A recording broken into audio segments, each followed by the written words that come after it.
Okay guys, so here's the 0G hose right there.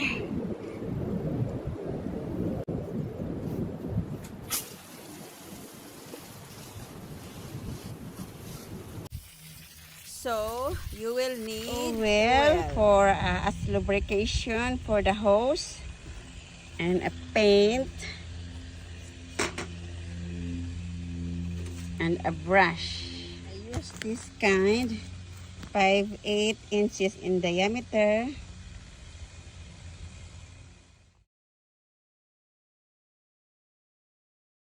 So what I did is I turned on the faucet and then the leak came from here.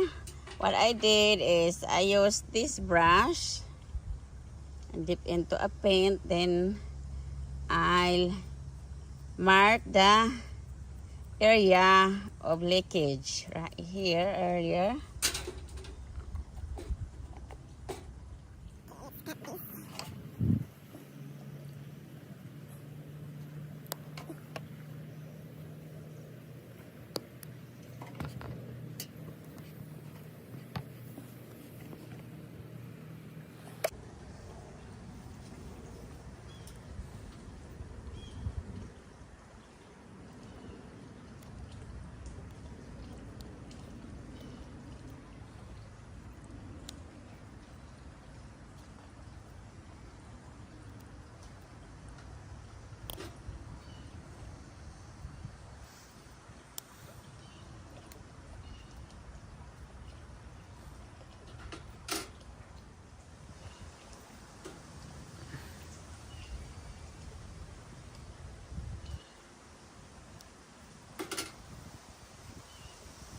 So guys, I found the leak.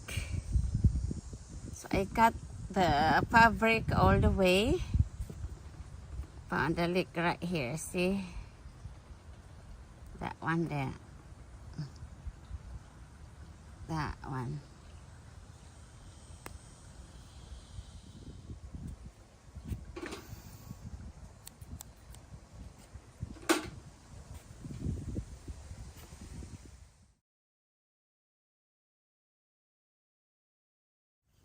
Okay guys, this is the hot water.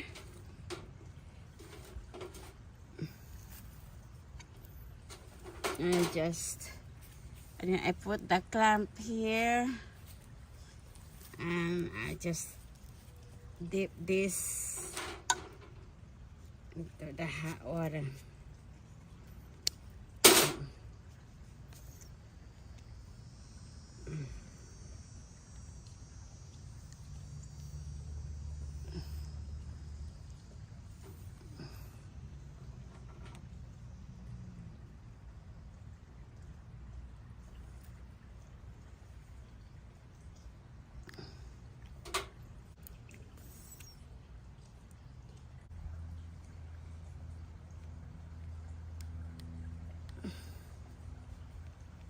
This is in already guys. What I did is I also put oil like that, and then I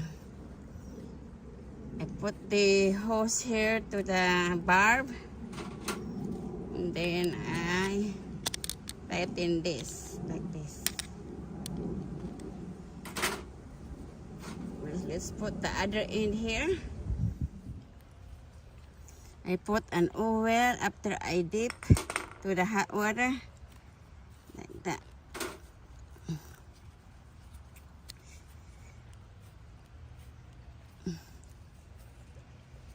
All right,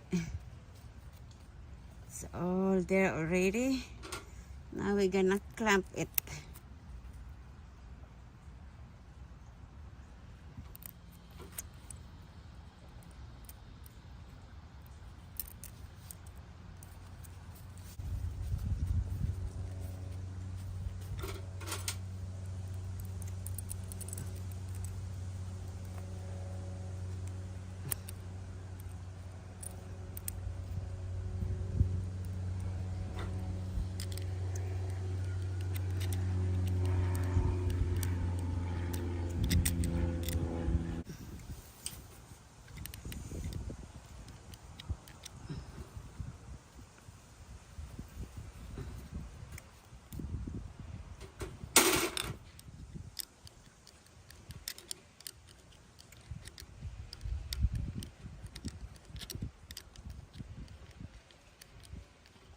Okay guys, this is done.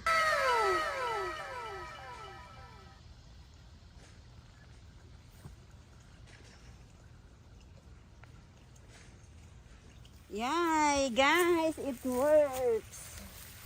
See?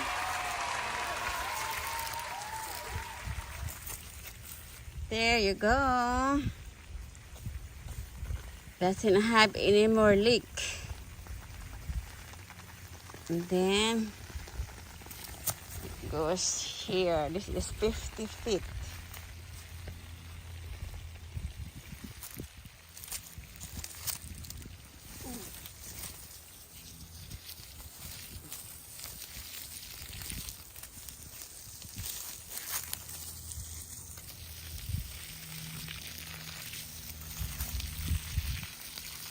Subscribe and give a thumbs up guys. Thanks for watching. Bye bye.